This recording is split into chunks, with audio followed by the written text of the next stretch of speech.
કાકાએ કાલ થાબડો ઓઢ્યો હતો ને?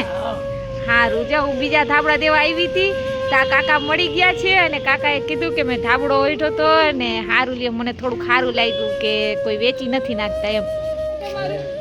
અહીંયા દરરોજ તો તમારે ઘર કેવું મકાન કેવું કશું કઈ? નાનું કાચું ઘર છે ને કાચું મકાન છે પરંતુ ખાવા પીવા માટે થોડુંક તો કરવું પડે. અહીંથી કેટલું મળી રહે તમને?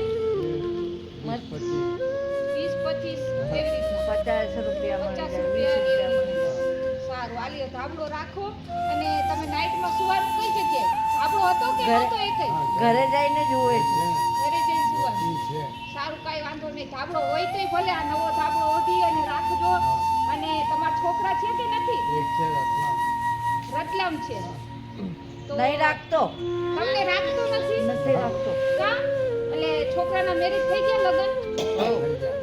તેના વહુ છે બધા છે પણ એને તો નહીં તમને રાખતો. નથી રાખતા એવું?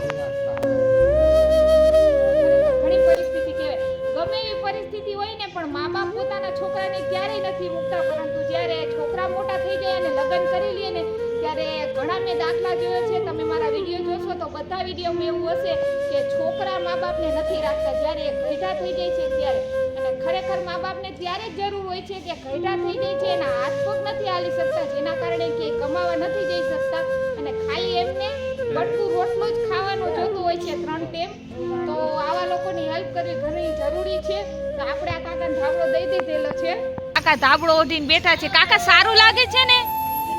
એક આ કાકાની વાત સાંભળીને મને ઘણું દુઃખ લાગ્યું કે એક છોકરો છે પણ છોકરો એને ભેગો નથી રાખતો ને છોકરા માટે માણા કેટલી માનતા કરતા હોય છે. કાકા